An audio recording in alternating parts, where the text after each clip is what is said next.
साथियों, हमारे चैनल ज्ञान एंड नॉलेज के विशेष प्रोग्राम मंथन में किसी राजनीतिक या सामाजिक महान विभूति की समीक्षा होती है। उनके कार्यों की, उनकी गतिविधियों की समीक्षा श्री रामचरितमानस के भावपूर्ण प्रसंगों को सामने रखकर होती है। तो आज के केंद्र बिंदु हैं श्री नरेंद्र मोदी साहब, भारत के प्रधानमंत्री वर्तमान में, जो लोकसभा चुनाव हुए हैं और जो हार जीत पर विभिन्न पर चर्चा है देश में। उनके हार और जीती के जो उनकी पार्टी हारी है और जीती है, तो उसकी विशेष समीक्षा ये हमारे चैनल मंथन में की जा रही है। और राजा सुग्रीव और प्रभु राम जी का जो संवाद है और उसी संवाद के भाव के आधार पर आज ये समीक्षात्मक विवरण है, विश्लेषण है। इसको अवश्य सुनिए। यद्यपि थोड़ा सा ब्लॉक बड़ा है, परंतु इसमें गंभीरता है देश की राजनीतिक हलचलों की, देश की सामाजिक स्थिति की, देश के विकास की और देश के एक विशेष रूपरेखा की। अवश्य सुनिए। बहुत बहुत आभार। साथियों नमस्कार, मैं राम प्रताप सिंह कुशवाहा। हमारे चैनल ज्ञान एंड नॉलेज के प्रोग्राम मंथन में आप सबका स्वागत है, अभिनंदन है, वेलकम है, सुस्वागतम। आज का जो प्रश्न है वो बहुत ही साम्यक है, बिल्कुल वर्तमान पर है और बहुत ही महत्वपूर्ण है। क्या प्रभु श्री राम जी अपने भक्त पर कभी नाराज या क्रोधित या उसको दंडित भी करते हैं? तो वो किस तरह से करते हैं? क्या आज की तारीख में भी उन्होंने किसी को दंडित किया है? कोई मान्यवर, कोई गणमान्य ऐसे देश में या विदेश में कोई ऐसे महानुभाव हैं कि जिनको आज भगवान प्रभु श्री राम लला जी ने, श्री राम जी ने दंडित किया हो और वो दंड सामने दिखाई पड़ रहा हो, लेकिन फिर भी हम लोग मंथन ना कर रहे हों? तो आइए आज जानते हैं श्री रामचरितमानस के प्रसंगों से कि भगवान आज की तारीख में भी प्रभु श्री राम जी अपने भक्त को किस तरह से दंडित कर देते हैं और सुधार कर फिर उसको लाइन लेंथ पे लाते हैं और फिर उसके यश और पराक्रम में वृद्धि भी करते हैं। क्योंकि भाई प्रबल भक्त के पाले पढ़कर ईश्वर को सिद्धांत बदलते देखा है।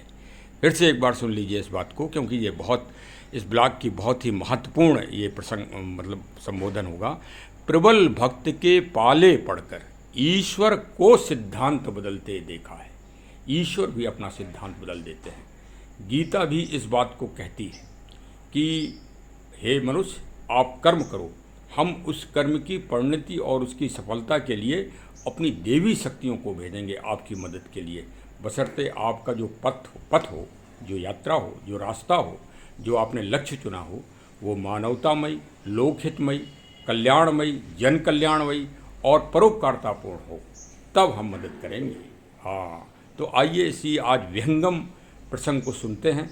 ऐसा प्रसंग आपको अन्य किसी चैनल में नहीं मिलेगा। ये मिलेगा आपको ज्ञान एंड नॉलेज के प्रोग्राम मंथन में आपको सुनने को मिलेगा, जिसमें हम सप्ताह में एक बार श्री रामचरितमानस को सामने रखकर और आज की वर्तमान जो समस्या होती है, उसी दिन की जो समस्या होती है, उस पर हम विश्लेषण करते हैं, एनालिसिस करते हैं।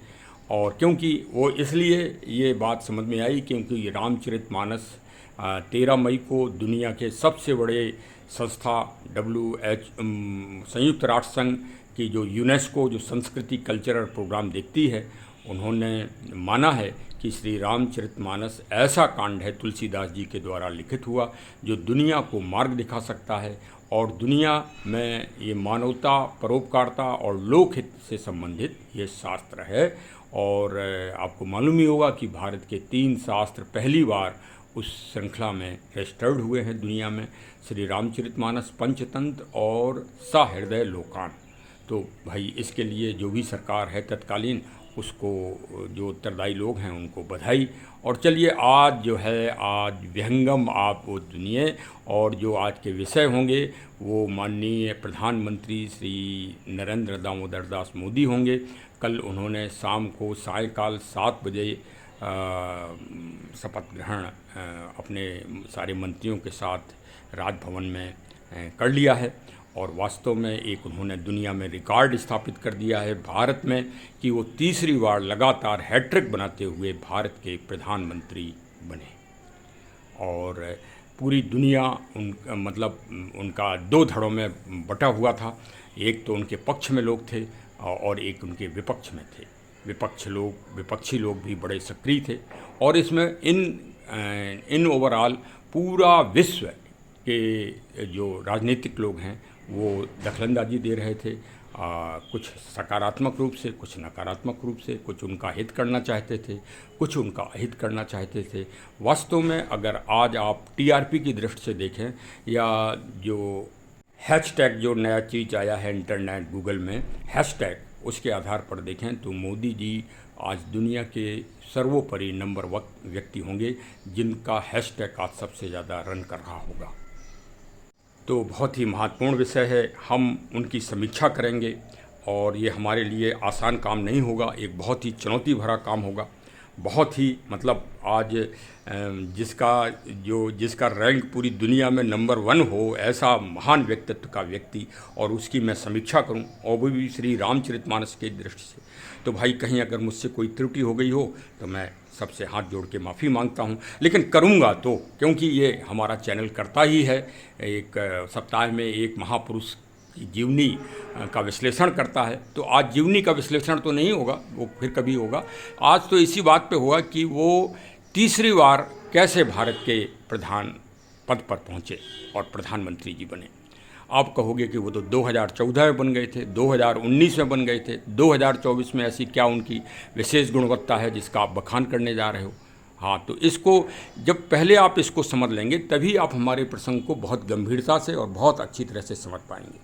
देखिए, वास्तव में सत्य बात है कि 2014 से पहले माननीय प्रधानमंत्री जी एक गुजरात के एक छोटे से राज्य के मुख्यमंत्री थे, लेकिन 2014 में वो पहली बार भारतीय जनता पार्टी की विजय हुई थी 2014 में पूर्ण बहुमत के साथ। यद्यपि उससे पहले माननीय श्री अटल बिहारी वाजपेयी जी प्रधानमंत्री रहे थे भारतीय जनता पार्टी में, लेकिन वो पूर्ण बहुमत नहीं था।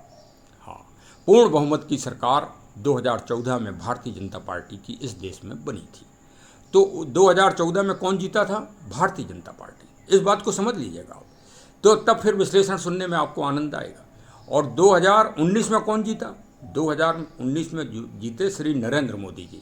इसीलिए 2019 की जो सरकार 5 वर्ष चली वो मोदी सरकार कहलाई गई। पूरी दुनिया में अगर आप कहें, किसी ने ये नहीं कहा कि भारतीय जनता पार्टी की सरकार है, मोदी सरकार। जहाँ भी देखिए दुनिया में, अमेरिका में गए, जहाँ जहाँ गए प्रधान, तो मोदी सरकार के नारे लगते रहे हमेशा। आप जहाँ भी देखिए विदेशों के दौरे में प्रधानमंत्री जी गए तो मोदी मोदी मोदी मोदी मोदी मोदी के नारे ही लगे, और भारत में भी लगते रहे, तो मोदी सरकार कहलाई। लेकिन ये 2024 की जो सरकार है, ये ना तो बीजेपी सरकार है ना मोदी सरकार है, ये एनडीए सरकार है, वो भी लंगड़ी सरकार है।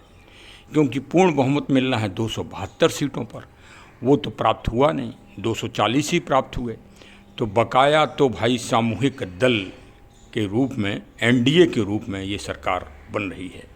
तो बड़ा विचारणीय प्रश्न है कि आखिर भगवान रामलला जी स्थापित हुए 22 जनवरी को, इतना अच्छा समारोह हुआ, इतनी चारों तरफ यश हुआ कि प्रधानमंत्री जी ने विराजमान किया श्री रामलला जी को, किया ही है, और उसका फिर प्रतिफल ये मिला। तो आदमी प्रश्न तो करेगा ही कि आखिर ऐसा क्यों हुआ। तो क्या इसी को क्या दंड नहीं कहा जाएगा? दंड विधान है ये ईश्वर का। इसी को अब बगैर समय खराब किए हुए 2024 की सरकार की समीक्षा आप करें तो आप पाएंगे कि परिवर्तन हो गया है। 2 घटक मिल गए हैं, 2 क्या कई घटक मिल गए हैं, छोटे छोटे घटक भी मिल गए हैं। तो वो घटक ही क्यों मिले? वही तो है श्री रामलला जी की माया का जाल।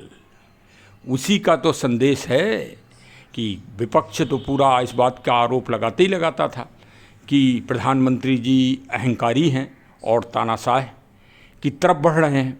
भाई पूरा विपक्ष, पूरे विदेशी मीडिया इसी बात का तो आरोप लगा रहा है। तो कहीं ये आरोप किसी हद तक सही तो नहीं है? इसी की समीक्षा करना है। कहीं भगवान ने, श्री राम लला जी ने इसी बात का तो थोड़ा सा दंड नहीं दे दिया है।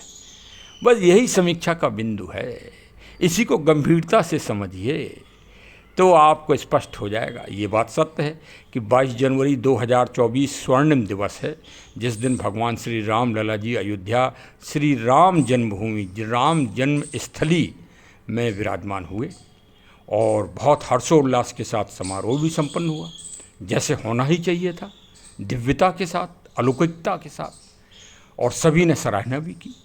लेकिन वहीं तो अहंकार भी कुछ उत्पन्न हो गया कि भाई धार्मिक दृष्टि से, आध्यात्मिक दृष्टि से पूज्य शंकराचार्य जी का बड़ा महत्व है, और यदि उन्होंने किसी बात पर उंगली उठाई थी तो उस उंगली का कुछ समाधान या उसकी कुछ सफाई तो दी ही जानी चाहिए थी।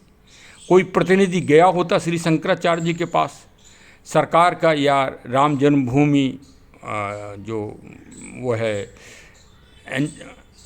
तीर्थ परिषद ट्रस्ट, उसका कोई प्रतिनिधि जाना चाहिए था शंकराचार्य जी के पास। इतना तो महत्व उनको दिया ही जाना चाहिए था। खैर वो भी नहीं दिया गया, क्योंकि हम तो इसका प्रतिफल ये जानते हैं कि भगवान को जिस समय विराजमान होना है उसी समय विराजमान होंगे। वो तो भगवान की क्रिया है, उसको तो कोई नहीं रोक पाया। हाँ, जब वनवास होना था तभी वनवास हुआ। लेकिन अब दशरथ जी कहते थे कि अगर ये कहते कि चलो राम तुम्हें जाना है तो जाओ जंगल, हाँ, तो क्या दशरथ जी की बड़ाई होती इसमें? तो भाई माननीय प्रधानमंत्री जी को थोड़ी सौम्य परिचय देना चाहिए था वहाँ पर, वो सौम्य परिचय नहीं दिया। एक तो अहंकार ये परिलक्षित हो रहा है थोड़ा सा, और फिर आगे कहानी चलती है। आगे कहानी देखिए, देखते चलिए आप। चुनाव की अधिसूचना हो गई। गुजरात में एक रूपाला कोई सांसद जी हैं, उन्होंने कुछ तख्त टिप्पणी राजपूत महिलाओं, वीरांगनाओं के ऊपर कर दी। पूरा मामला छोटा सा था और उसने विकराल रूप ले लिया। सारे राजपूत मिलके, राजपूत गुजरात और राजस्थान के मिलके याचना कर रहे थे, चिरौरी कर रहे थे। राजपूतों को तो हमने चिरौरी करते देखा नहीं, लेकिन फिर भी उन्होंने लोकतंत्र के साथ समझौता कर लिया है।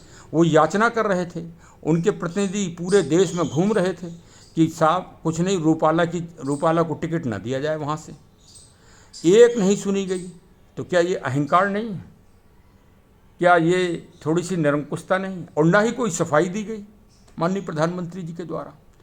उसी का परिणाम हुआ कि रूपाला तो जीत गए, उन्होंने तो अपना रूप बना लिया, जैसे तैसे बना लिया, लेकिन उन्होंने भारतीय जनता पार्टी को बदरंग कर दिया।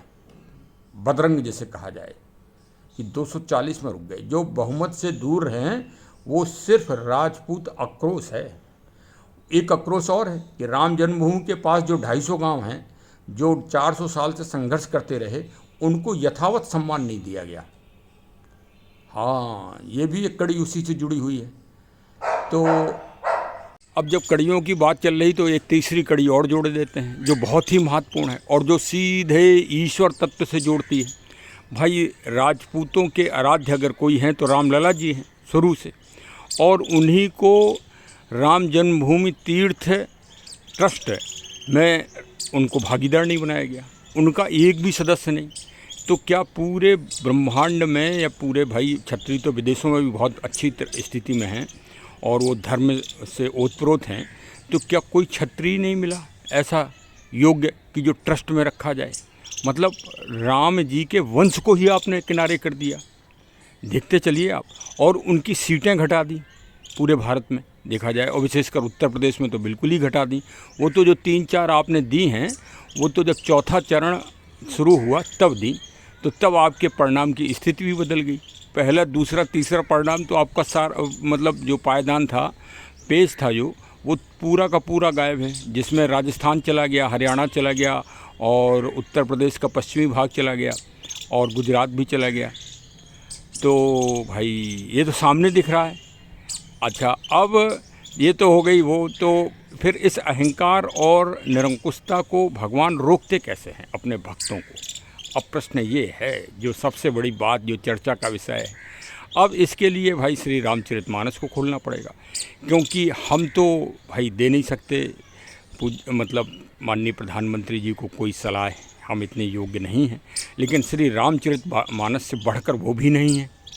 अच्छा, इसलिए और कि देखिए हम बड़ी बड़ी व्यवहारिक और सांसारिक टिप्पणी कर रहे हैं, क्योंकि माननीय प्रधानमंत्री जी की पूज्य माता श्री जी का इसी वर्ष स्वर्गवास हुआ, वो वैकुंठ धाम वासी हो गई। तो अब दुनिया में उनको कोई टोकने वाला नहीं है।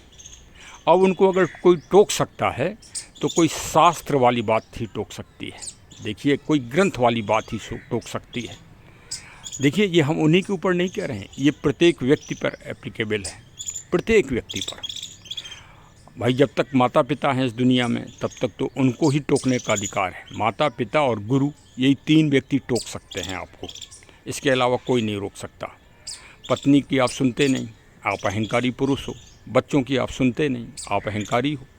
तो इन 3 लोगों को टोकने का अधिकार है, आपको सुधार करने का अधिकार है। और चौथा अधिकार अगर किसी को है तो शास्त्र और ग्रंथों को है। तो अब चलिए, अब तो भाई श्री रामचरितमानस को सामने रखना ही पड़ेगा, तभी हम टोक सकते हैं माननीय प्रधानमंत्री जी को और कोई सीख दे सकते हैं। सीख के केंद्र बिंदु कौन होंगे, आपको ये भी बता दें कि भगवान प्रभु श्री राम जी के सबसे अनन्य अगर कोई हैं प्रेम भक्त और प्रेमी तो पवन पुत्र श्री हनुमान जी संकट मोचन जी हैं। वहीं विराजमान हैं हनुमानगढ़ी में। गए हैं माननीय प्रधानमंत्री जी, दर्शन करने गए हैं। एक प्रधानमंत्री ही तो ऐसे हैं जो अयोध्या में दर्शन करने गए हैं, श्री रामलला जी। इसीलिए तो हारने के बाद भी उनको सम्मान मिला है। हारने के बाद जो पद मिला है वो भी रामलला जी की अनुकंपा है, और वो हनुमान जी ने दिलवाया है। हनुमान जी ने कैसे, अब हनुमान जी कैसे दिलवाते हैं? हनुमान जी उसी तरह से दिलवाते हैं जैसे कौवा। कौवा का मतलब काकभूषुंड का नाम इसलिए आ रहा है कि सामने कौवा जी बैठे हुए हैं और कौं कर रहे हैं। शायद आज वो रामचरितमानस नहीं सुना रहे हैं, हम उनको सुना रहे हैं, ऐसा लग रहा है। तो बड़ी तेज़ चिल्ला रहे हैं, इसलिए कौवा शब्द आ गया। उसको इस प्रसंग से अलग रखें, उसका कोई मतलब नहीं है। अपने भक्तों को भगवान इसी तरह से दंड देते हैं कि कोई कष्ट भी उसे ना हो और वो समझ जाए और सही मार्ग पर आ जाए। वही हो रहा है, देखते चलिए। जैसे एक पीड़ित और पराजित भाई सुग्रीव को श्री हनुमान जी ने प्रभु श्री राम जी से मिलाकर और दोस्ती कराकर किष्किंधा पति बनवा दिया, किष्किंधा का राजा बनवा दिया और श्री राम जी का अभिन्न मित्र बना दिया।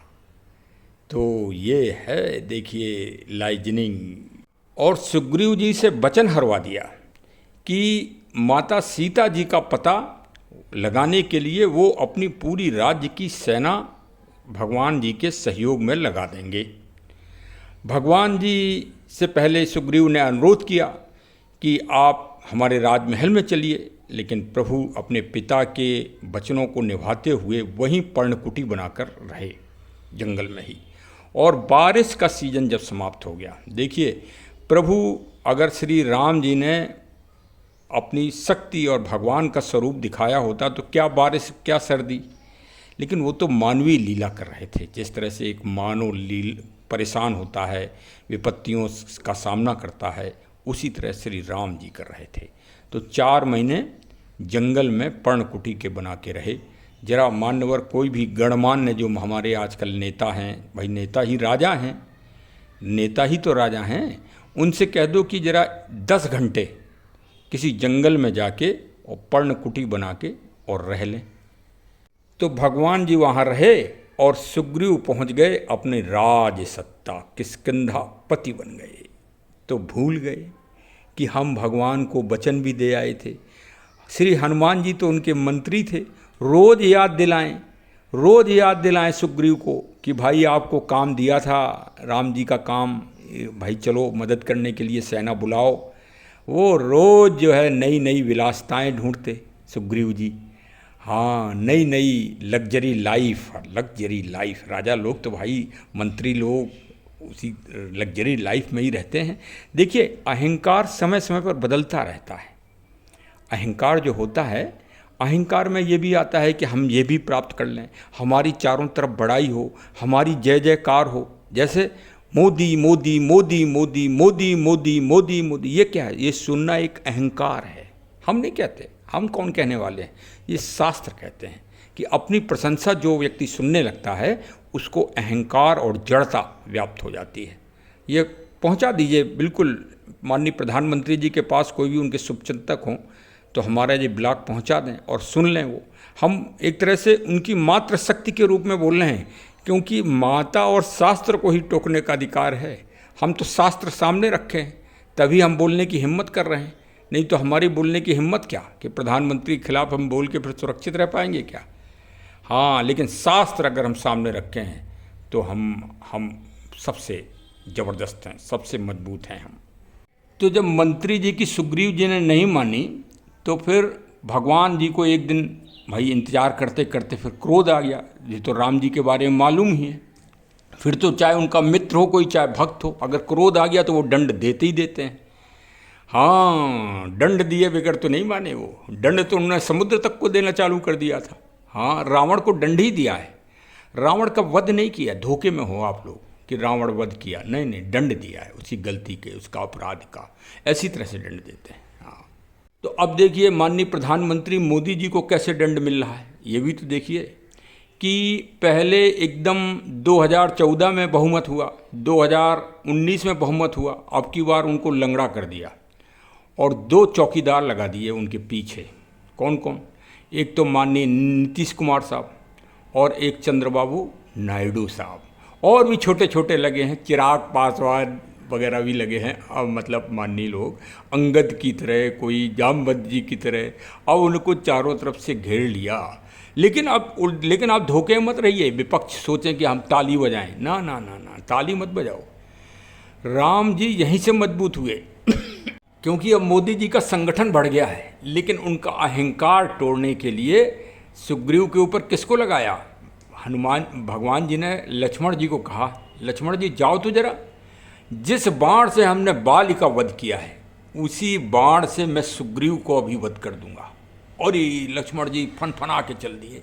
लक्ष्मण जी तो वैसे ही फनफनाते थे, क्रोधित होते थे, और चल दिए और पहुंच गए सुग्रीव के पास। और जैसी सुग्रीव ने देखा वैसी थर थर थर थर थर थर कांपा। तो फिर कौन आया मदद में? हनुमान जी की भी हिम्मत नहीं पड़ी। हाँ, आग के सामने कोई नहीं आता। भारत जो है महिला प्रधान है देश, यहाँ महिलाओं का जब जब सम्मान हुआ तब तक भारत महान देश बना, और जब जब अपमान हुआ तभी दुर्गति हुई भारत की।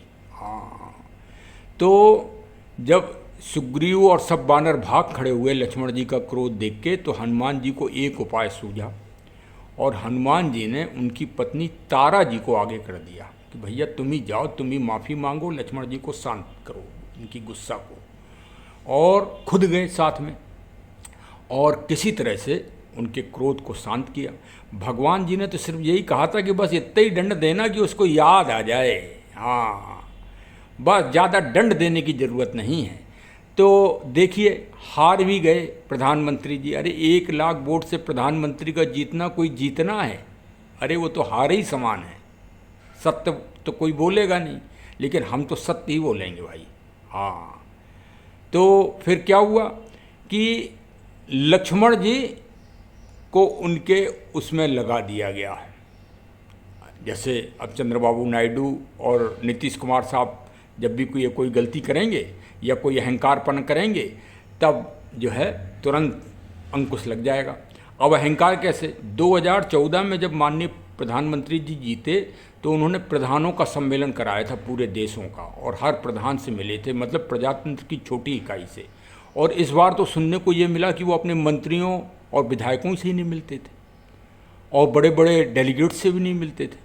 हाँ, अब भाई व्यस्तता भी है, काम भी ज़्यादा बढ़ गया, विदेश नीति भी ज़्यादा हो गई, लेकिन अगर आपने मूल को छोड़ दिया तो यही आपका अहंकार साबित होगा। और तो फिर आपको गलतियां हमने ब्लॉक में बता ही दी। तो सुग्रीव की तरह अब 2 चौकीदार लग गए हैं। अब सुग्रीव जी में अहंकार नहीं हुआ। सुग्रीव जी जब भगवान जी के सामने पहुँचे तो फिर अपनी गलती उन्होंने मानी, और क्या कहा, गलती मानते हुए क्या कहा वही आप सुन लो, तो समझ लीजिए कि वही निचोड़ है इसका। हाँ, पहले तो आप वो चौपाई सुन लो, तब आपको आनंद आएगा जो भगवान राम जी ने सुग्रीव को मारने के लिए कहा था कि जह सायक मारा मैं बाली, तहि सर हतों मूड़ कहूँ काली, जा सुकृपा छूटहि मद मोहा, ता कहूँ उमा कि सपन हूँ कोहा। सुग्रीव जब भगवान जी के सामने पहुँचे तो सारा अहंकार दूर हो गया। तो इस बार जब मोदी जी जाएंगे श्री राम लला जी के दर्शन करने, तो उनका सारा अहंकार दूर हो जाएगा और उन्हें गलतियों का आभास भी हो जाएगा। क्या कहा सुग्रीव जी ने, नाय चरण सिरु कह कर जोरी, नाथ मोह कछु नाहिन खोरी, अतिशय प्रबल देव तब माया, छूट ही राम करहु जो दाया। विषय वश सुर नर मुंड स्वामी, मैं पावर पशु कपि अति कामी, नार नयन सर जाह न लागा, घोर क्रोध तम निस जो जागा। श्री रघुनाथ जी के चरणों में सिर नवाकर हाथ जोड़कर सुग्रीव ने कहा, हे नाथ, मुझे कुछ भी दोष नहीं। हे देव, आपकी माया अत्यंत प्रबल है, आप जब दया करते हैं हे राम तभी वह छूटती है। देवता मनुष्य मुनि सब विषयों के वश में है। विषयों मतलब विषय, अहंकार, काम, मद, मोह, काम, क्रोध सब इसके वश में है। फिर मैं तो पामर पशु और पशुओं में अत्यंत कामी बंदर हूँ। स्त्री का निर्माण जिसको नहीं लगा तो भयंकर क्रोध रूपी अंधेरी रात में भी वह जागता रहता है, क्रोधांत नहीं होता।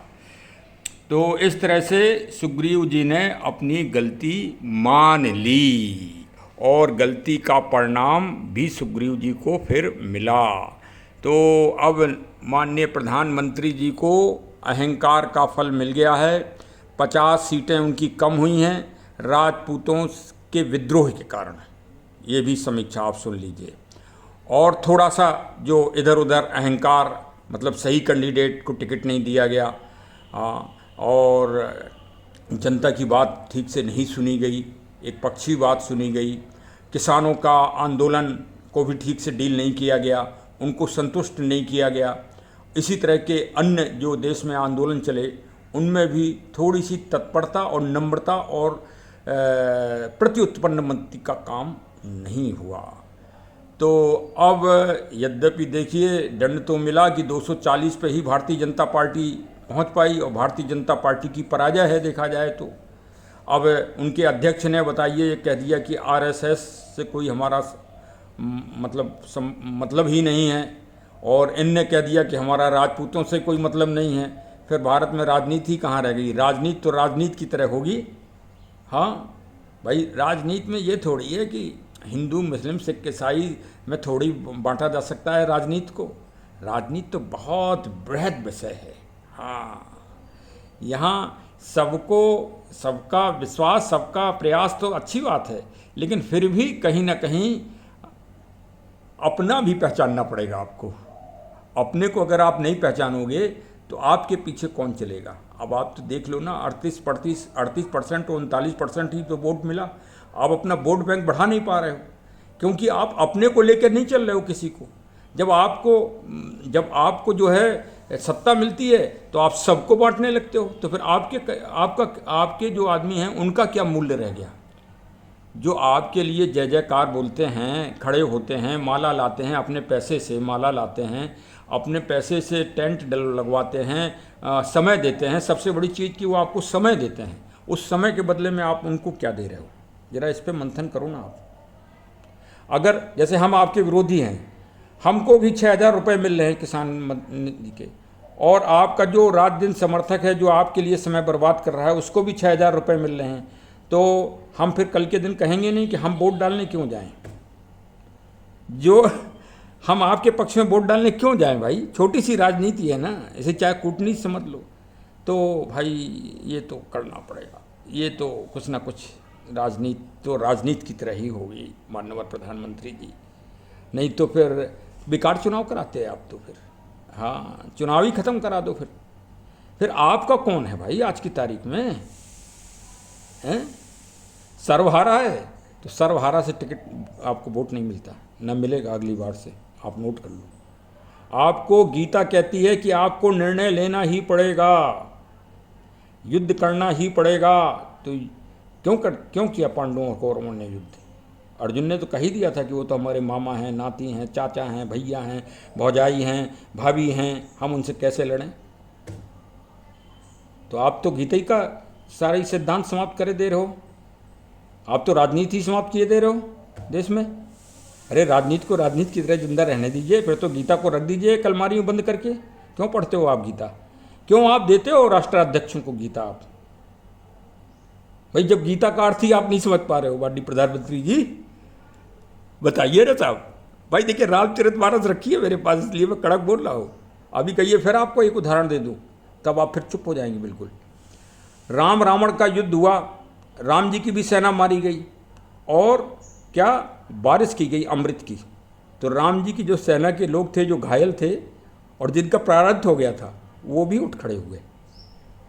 हाँ, उसी को तो गिलोय और अमृता कहते हैं, उसी बूंदों से गिलोय होगी है माननीय प्रधानमंत्री साहब। चलिए पर्यावरण का भी ज्ञान दे दें, पेड़ आप कम लगवा रहे हैं।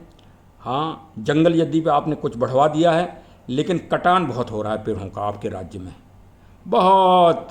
अरे अयोध्या में आप जो हारे हो ना, वो पेड़ों के कटान की वजह से हारे।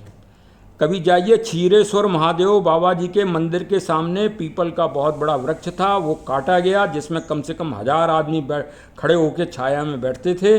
उस पेड़ का जो है दंड आपको मिल रहा है और आपकी पार्टी को मिल रहा है। और जब तक अयोध्या में हरे भरे वृक्ष नहीं लगाए जाएंगे, और देखो तो जरा माननीय प्रधानमंत्री जी और मुख्यमंत्री जी उत्तर प्रदेश, आप अयोध्या और बनारस में खजूर के पेड़ लगवा रहे हो, मतलब आप एक नकारात्मकता को पैदा कर रहे हो उनमें, जहाँ पे पीपल, बरगद और पाखर, जामुन के वृक्ष लगते थे, मोलसरी, वहाँ पे आप और पैसा जनता का आप बर्बाद कर रहे हैं।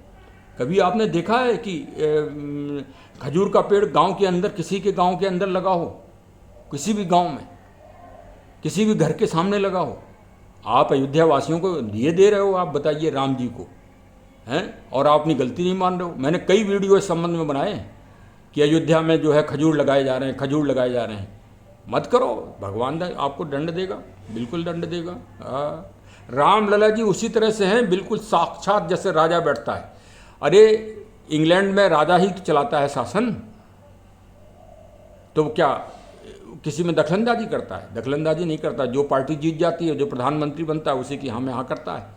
तो आप ये समझिए कि आपने राम लला जी को या तो न्योता नहीं, आप बैठालते नहीं, अब बैठाल दिया तो वही राजा हैं, वो राजा हैं। आप धोखे में मत रहिए, जिस दिन आप गलत काम करिए उसी दिन आपको पटकनी लगेगी, सपने में भी लगेगी। तो बस आज इतना बहुत। और चलिए भाई, जिसको अच्छा लगा हो कमेंट करिए। फिलहाल जो श्री रामचरितमानस की एक राजनीतिक और कूटनीतिक दांव पैंच हैं, उनका मैंने थोड़ा सा विश्लेषण किया है। आपको अगर अच्छा लगा हो तो कमेंट के द्वारा हमारा उत्साहवर्धन करिए। बहुत बहुत धन्यवाद। हमारे चैनल की बटन ज़रूर दबा दो, हाँ, इससे हमारा उत्साहवर्धन हो जाए और आपके पास नोटिफिकेशन हमारे इसी तरह पहुंचते रहें। बहुत बहुत। अभी हम आगे आपको बताएंगे कि धृतराष्ट्र अंधा होने के बाद राजा क्यों बना, अगली पर चर्चा में। जय हिंद, जय हिंद, जय हिंद।